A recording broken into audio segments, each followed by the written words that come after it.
Hello and welcome to Lord of the Board. My name is Sam and today we are going to be taking a look at Ahoy, except pretend that New Horizons appears right under here, because that's actually what we're looking at, not just Ahoy.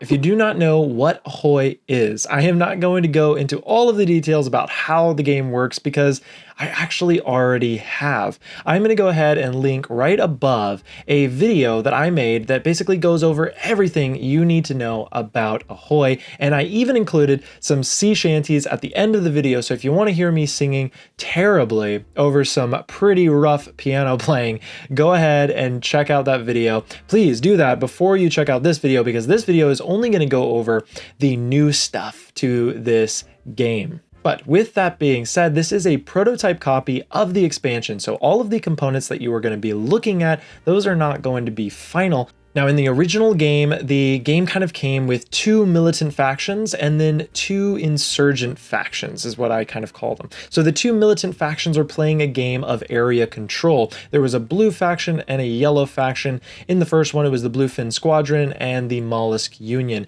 Well, we've now got two expansion factions that are going to be taking over those spots, or at least able to be swapped in and out.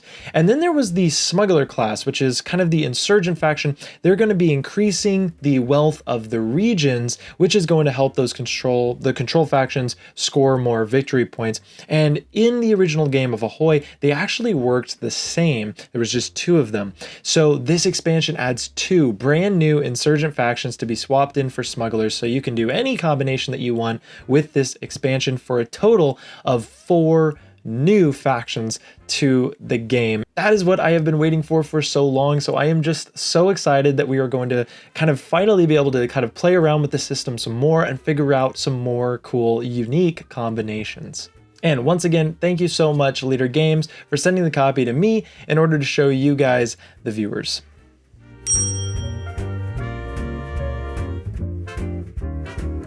Now, first up, we have got the Orca faction, which is going to be called the Blackfish Brigade.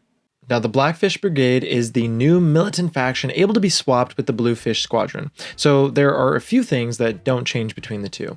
The first is the fact that they score from the wealth in the regions that they control at the end of the round. The second is that they also have a 5th die, just like the Bluefin Squadron. And the third is the patrols. So yes, the Blackfish have patrols that work pretty much identically to their shark predecessors. Now they have veteran patrols as well, which act as a blend between patrol and bluefin strongholds. These powerhouses have a control value of 2, and they can also dominate islands and are not affected by wreckage. Now there are many different limitations with how to get patrols onto the game board, which will lead us to the first major concept that makes the Blackfish faction very unique, and that is called the whale pod. Now this is what makes the Blackfish Brigade so cool, this wild tactical puzzle. The whale pod consists of 2 pieces, this pod piece that nests perfectly around wealth dice, and a card that will sit near your player board. Now you will fill up the pod as you take your actions in the game. When you place some dice, there will at times be a patrol or a veteran patrol symbol above the action. You can then add the shown patrol to one of the 4 quadrants of your pod card. Now to get the patrols onto the game board, we must use the migrate action. This will allow you to move the whale pod up to the place die value to adjacent regions, and as you make each move, you can drop patrols in the same orientation as they are on the card. Now, to move your patrols, you can use the whale song action. This moves 2 patrols 2 spaces each. This feels kind of like the Bluefish Squadron's order action, which moved 4 patrols once each.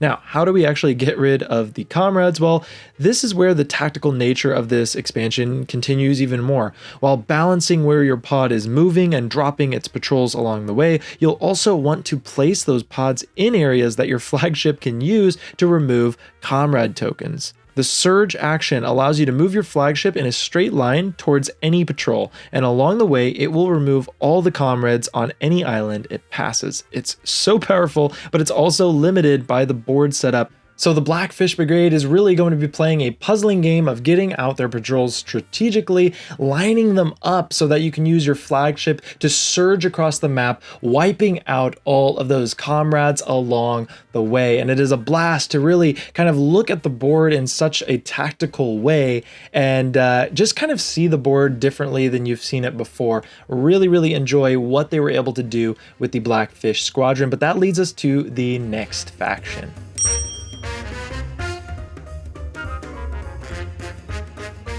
Then we have the new Resistance faction that can swap out the Mollusk Union. Once again, there are some similarities here between the two, and first would be the comrades. They still must puzzle their way into getting comrade tokens ready on their player board and then get them onto the islands around the game board.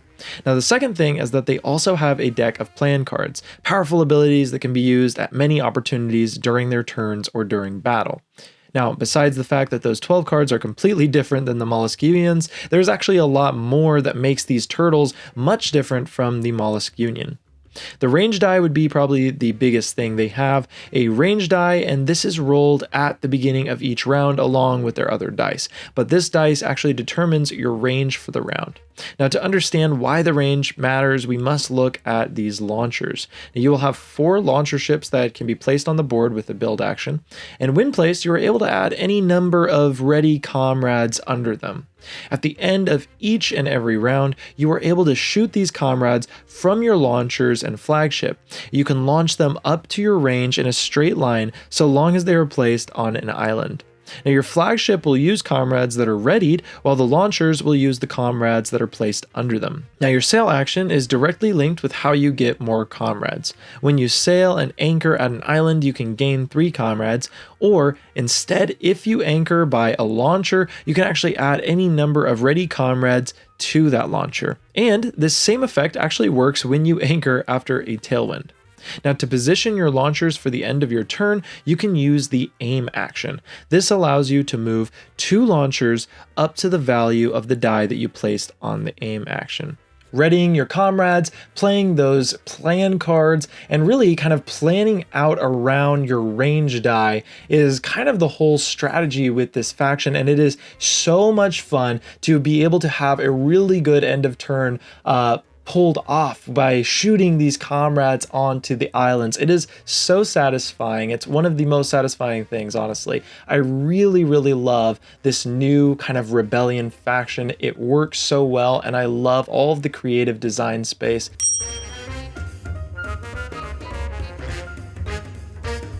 And the next up is probably my favorite of the bunch, but honestly, it's kind of hard to choose because I really do love all of these factions. Now, the Coral Cap Pirates are an interesting puzzle to solve. They are trying to gain frigates that each have 3 jobs they are trying to complete for fame. Now, the Coral Cap Pirates can recruit as normal when anchoring at an island. However, they have this other option called hiring.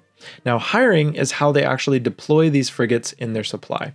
You choose a card matching the island's suit, gaining a little bit of fame depending on the cost of the card, and increase the wealth of the region.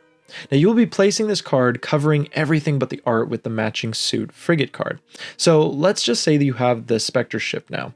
Your goal for this ship is to enlist a swashbuckler, barber, and cannoneer, each representing a different suit than the frigate itself. Now frigates can stop at islands and may enlist the crew of a matching suit to fulfill a job not complete. They don't pay the cost of the card and instead place it under the ship for end game scoring. But here is where it gets even more puzzling. Now there are 6 suits, which means 6 frigates, which means 18 potential jobs, and each frigate has 3 needs to score and a unique special ability. Oh, also, you cannot recruit crew if a matching frigate is already on the map, and they also have a relocate action that can swap the places of 2 frigates on the map. But if you are wanting to maneuver multiple ships, the parade action is honestly so great. This moves ships up to the die value placed, and many of the frigates have either during or after parading effects that will activate. The last unique action is robbing. If the flagship is at an island, you can place any die to discard 1 crew card from the market and gain gold based on its recruit cost. A great way to earn some money and supply all of these frigates here. Now, at game end, each frigate will score for filling a job only if all jobs to their left are filled on the card. So, for example, if I only had the server and chef filled on the banquet, I would gain 0 fame for this card at the moment, but if I also had the cook enlisted, I would score 7 for the card in total.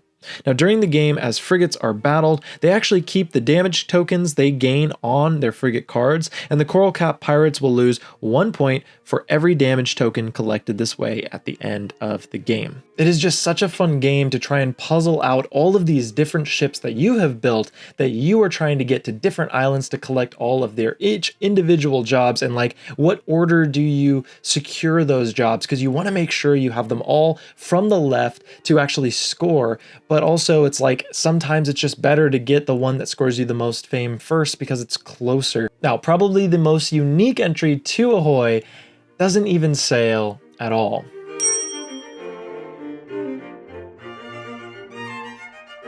The Leviathan is made up of 2 types of pieces, bodies and heads. Now, your whole goal is to spread as far as you can and gain fame of your massive size at the end of each round. You will be gaining fame for each body piece that you have on the map.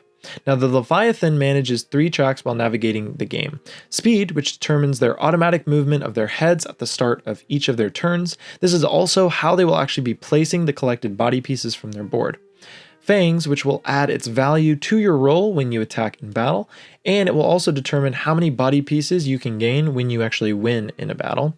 And then Size, which will allow you to collect body pieces every single time you go up this track. Now, since this is a sea monster and not a ship, a lot of the basic actions actually had to be renamed. Slink is your sail and works the same, only you choose only one head to move. Dive is your tailwind, and Strike is a battle action that can attack from a distance equal to the die placed and only targets one piece instead of attacking everything like most battles do. Now, the next couple actions are a little more interesting and unique. Devour is your way of dealing with comrades. You remove 2 adjacent comrades with one of your heads and get to move up one of your tracks. Grow allows you to spend gold to move up one of your growth tracks, and before I explain the last 2 actions, I have to explain the evolution cards. Now, this is a 6-card deck that will always have 2 on offer. Evolution cards have a couple of attributes: an interesting ability that you can gain, a suit, and a fame amount. Evolve is an action that allows you to remove a crew matching an adjacent island to one of your heads and tuck it under a revealed evolution card matching its suit. Now, this evolution is now active and you have a brand new ability for the rest of the game. But if even one of those pesky evolutions is proving to be too difficult to gain, you can use the bide action to discard one and gain its fame value.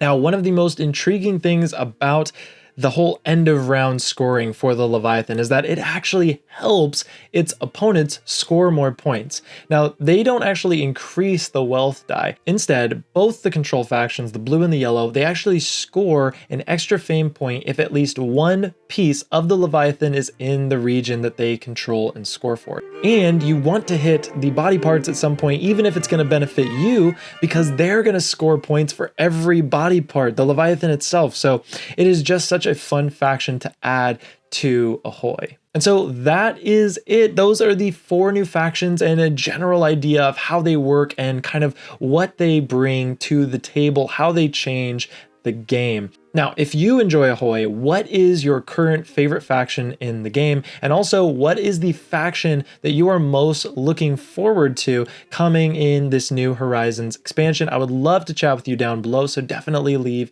a comment. Now, if you're interested in reading about the game, definitely check the link down below in order to get information on how to support it and get it into your hands when it's a final product.